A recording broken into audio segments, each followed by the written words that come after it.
Hi, welcome to Prem Sports Podcast with yours truly, Sean. Don't worry, I am not in a park. I'm in my garden whilst enjoying this wonderful book. I'm not going against the lockdown measures, don't worry. In which this wonderful book is I recommend to read it, also particularly because I've got it signed. Yay! Beat that, Atif. You're not the only one to have a signed book. Anyway, so today I'm going to be talking about two specific topics of the world of sports: football and wrestling. Yes, wrestling is a sport. Thank you very much. So, it's what's great about football. Yes, it's not happening. It's not happening right now. But we can elaborate. We can make so much about 22 men playing and kicking a board, just like how the Bunyan Club was created. Yeah, gave you guys a nice shout out. So I'm going to be first talking about the unraveling issue of Ravel Morrison. Have you guys heard of him? Anyone? Okay, so Ravel Morrison is, let's put it bluntly, a failed product of the Man United academy system, the Man United version of Bojan Krkic. So I think that's probably one of the best ways of elaborating on that. Is because he was a player that, as of last Sunday, Wayne Rooney, one of the best young products to come out of the English game, he stated that out of all of the very successful academy team of around 2011-2012, in which they had Paul Pogba and Jesse Lingard, Ravel Morrison was undoubtedly the best out of them all. Unfortunately, he was someone who wasn't really committed to trying to harness his potential, and I think it's really important to address that, because we're talking about a game where the game prides itself on having players around mid-20s and the peak often being reached at the age of 27. But whenever we see a young player being able to reach the heights of challenging players at an older age, we always adore them, since we've seen recently Rashford, Kylian Mbappe, Gabriel Jesus, amongst many others. We always want, or Tammy Abraham, if you want to put him in that regard, we always try to have respect for players that try to go to that level. And there's a question whether Ravel Morrison could have reached that and been perhaps even more. And it's very sad. And I haven't done the trailer yet, but I should discuss that. I have extreme fond of respect to two particular players, Ryan Giggs and Michael Owen, simply because they were young players that came into the game and were able to do so much in the game from a young age, and it's just wonderful to see that come into fruition. So I thought I'd mention that particular situation, although I hope Ravel Morrison is able to hit the heights that he could possibly hit, especially because guess what club he's at right now? On loan. Middlesbrough. On loan from Sheffield United. Hit it. He says right now he's dedicated to stay on the training pitch. Please, whenever we're able to actually compete, please do so. Because another topic we can discuss is that the Bundesliga may resume the weekend after next. Actually, yeah, the weekend after next. And that is dependent on the German Prime Minister Merkel given the go-ahead. There's only, it's sad to see even one person tested positive, but 12 people has been tested positive as of the latest first testing within the 2 weeks schedule of training that's happening in the Bundesliga. So I think a lot of them were from Hertha Berlin. Nevertheless, it'd be great to see football, Bundesliga. They say it's the closest continental form of football towards a Premiership. I'm all for it. Come and bring it on. It's actually got the most interesting title race as of this moment. Dortmund, Leipzig and Bayern Munich. I just hope anyone other than Bayern Munich win the league. Although, if Bayern Munich do not win the league, it may lead to Leroy Sané definitely leaving. And we need as many of our young products, the young footballers. He's not a young product, he's a Schalke product, but nevertheless we want as many of these guys in the Premiership as possible. And then, okay, let's talk about a few more football transfer rumours. I could go on about Newcastle because you can just think about so many possibilities. Nevertheless, I'm going to talk about two particular clubs. Inter Milan, first of all, because Inter Milan actually are linked with selling two forwards. Mauro Icardi hasn't actually left Inter Milan permanently. He's only on loan at PSG, whilst Laura Martinez is actually Lautaro Martinez, my apologies. He's actually heavily linked to go to Barcelona, and which is quite weird because Barcelona does not apparently have the funds to actually even sign Antoine Griezmann in the first place, and they are already heavily stacked in that attacking department, and they want Neymar. Nevertheless, I know that's probably my word for the day. Nevertheless, Inter Milan perhaps are going to be able to sell those two guys, Lautaro Martinez, and if they do, they're going to be getting a lot of money. Then what are they going to be able to do with that money? They are linked with a host of Premiership players. Does Paul Pogba want to actually leave Man United, or can any club afford to sign him? Maybe they can, because if they're able to sell those two players, maybe Paul Pogba can then be reunited with Antonio Conte, who I believe is perhaps the best manager in the world, because he won the Premiership in his first season when we had all the managers in their debut season competing against each other. We had Pep Guardiola in his first season, Klopp was a few years in, and as was Antonio Conte, and we had Mourinho at Man United, of course.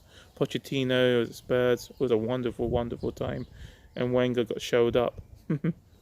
You guys will notice I do not really like Arsene Wenger at all. Got so much respect for him, but nevertheless do not have a lot of respect. I mean, a lot of adoration for Arsenal, because they used to pummel Middlesbrough all of the time. Okay, so anyway, I'm going to be talking about Inter Milan's possibility of signing Paul Pogba. If they sign Paul Pogba, that means that Inter Milan will have Eriksen, Pogba, Lukaku, a lot of Man United influence, and it may help. It may help them in the long run, because then they will have the possibility of finally actually challenging Juventus, which is interesting to talk about, because Juventus always has someone close to them until near the end of the season, in which they trail off, and then which other teams trail off, and Juventus go on to win the Scudetto. So it could be interesting. Nevertheless, it's interesting, who will Juventus sell? I mean, Inter Milan sell those guys too, because if Inter Milan want to catch up with Juve, Icardi cannot go to Juve. And apparently Thomas Tuchel is causing a rife with all sorts of players. So before it was Cavani, and now apparently when Cavani has been given more game time, Icardi cannot handle him anymore. Icardi does not like playing as a second fiddle player. So it's interesting. It's an interesting dilemma where he may not go to PSG, may not go to Juve. Who could he go to? That's where Newcastle can come in. Newcastle have got the money. As I always said, go for some freebies and then go for some expenditure. Coutinho is a no given situation to go for, and then that will help. And then go for Icardi, and that might help Juventus and Barcelona, because then Barcelona will get money from Coutinho to either invest in Lautaro Martinez or to go for Neymar. But nevertheless, if they go for Lautaro Martinez, then Inter will then get the money to get Pogba, and it shows the interesting dynamics of football expenditure. And then the final football transfer room I'm going to talk about today in today's episode is going to talk about Kylian Mbappe. So he is also one of the guys that's upset with Thomas Tuchel at PSG, and he's desperate to join Real Madrid. But this whole COVID-19 pandemic has caused such a financial impact in clubs, where many clubs may not be able to afford players of that caliber and of his young age. See, Ravel Morrison, he could have been that. Nevertheless, it's interesting that maybe, just maybe, Kylian Mbappe may still go to Real Madrid. Maybe not this summer, the summer after, because Real Madrid wants to save some money and wait for his contract to run down. But I think I'm saying the newspaper right. AS Goal, or whatever it's called, AS. Nevertheless, They have reported that Mbappe may sign a new contract with Real Madrid, so new contract with PSG, in order to have the same amount of wage packet of Neymar. But there will be an interesting clause, transfer clause inserted that he'll be able to join any European giant with a storied career at a fixed price, so a release clause. So does that help clubs to sign him, or does it make it difficult? Because it's rumored it's going to be a high figure similar to the one that brought Neymar to PSG. So that's going to be interesting, and let's hope for all the football that a player does not stay in the French league, because whether it's politically correct to say in the French league is the top league, maybe so. They've got some good teams. No, let's not kid ourselves. Like Lyon did hurt Man City, but I always argue that when Lyon beat Man City at the Etihad, it was more the impact of Pep Guardiola being on the stands and the players themselves defeating Man City rather than another bunch of players defeating Man City. So now I'm going to be talking about the world of wrestling. Yes, Bret Hart. So I've been watching a lot of 97 wrestling lately. 1997 Raw is Raw, particularly the months leading towards Survivor Series and also the pay-per-view Bad Blood. So I love Kane and Undertaker, my favourites along CM Punk. So what I loved about those wrestling period was that it was so unpredictable. We had the Monday Night Wars, and what that meant was that you did not know what was going to happen. And I've been really critical of Monday Night Raw, and I don't like doing so, but it was actually a really good episode on Monday night, and that's because they've actually utilized a lot of their talent that are actually known to the public, to the WWE universe. So they had a gauntlet match, and what was good about the gauntlet match was that you had no idea who was going to come, no idea who was going to appear. And I guarantee you, if we were allowed to have audiences and if this pandemic was not around, a lot of people would have been surprised with a lot of the appearances.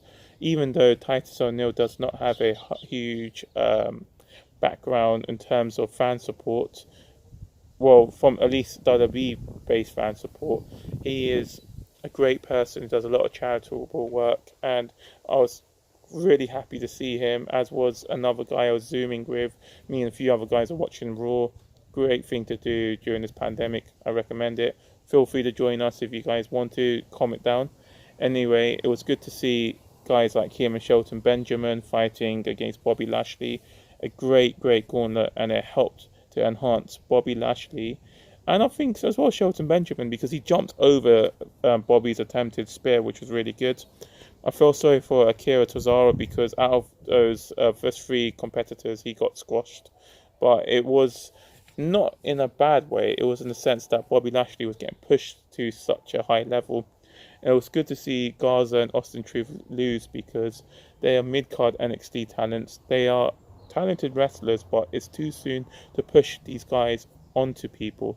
You need wrestlers to have time to grow onto people, and this is why I'm criticizing the use of unknown names, because they are all talented wrestlers that even make it into televised WWE tapings. Let's not get that mistaken. You have to be talented in order to even get that opportunity. But we're talking about people being able to invest into these characters, and you need to have people that you need to have wrestlers that people are aware of. That's all I'm trying to say, and that's why maybe it's a slow process, but to have too many unknowns does not help. Nevertheless, it was good to see Ricochet and Cedric Alexander lose to those two in a tag team match. See, I can't even remember the name. I'm trying to be a sports podcast, and me and a few guys on the Zoom chat could not even remember their names, and maybe we'll memorize their names next time. But it was good to see. He looks like the Wolverine guy actor, so it was good to see that. Also, it was good to see. I thought it was a tag team title match, but it was good to see the Viking Raiders get one over the Street Profits. Fantastic match.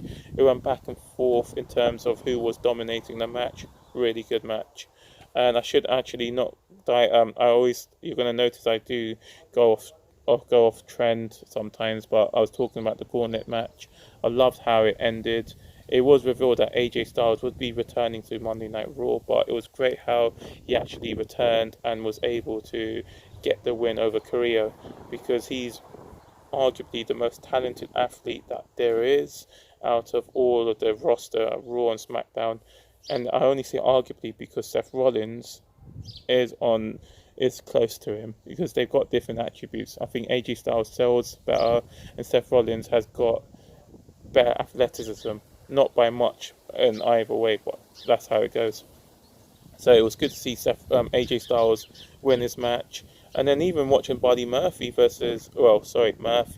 what against Drew McIntyre, because they've been trying to make Drew McIntyre look so dominant. So it was nice to see Murphy having a few shots in there. I was worried that Seth Rollins may actually turn on Murphy, but it was good to see Murphy have his opportunity, have his moments against Drew McIntyre. And you can argue that he only lost to Drew because he got too cocky and he started doing doing the countdown, and that led to Drew McIntyre doing the Claymore onto him. It was a good Raw. I think it's a positive sign after I said that SmackDown was lay of the SmackDown on Raw's candy ass. So it was a brilliant opportunity to see Monday Night Raw utilising more of their talent, even though it was sad that they released so many other wrestlers. It's good to see that they are using a lot of their potential wrestlers that they have got available to them. And that's all I can say in that matter. I hope you guys have enjoyed this podcast today, and I'm going to try to be more eccentric, more motivated into enjoying this, because I'm just so into this really interesting autobiography, I can say, yeah, about Bret Hart, talking about his past, great career, arguably the best there was, the best there was, the best there was, the best there is, the best there ever will be. Recommend to read the book, and please comment, like, and please subscribe, and feel free to watch more of my future episodes. Stay safe. I'm gonna go and read this now. God bless.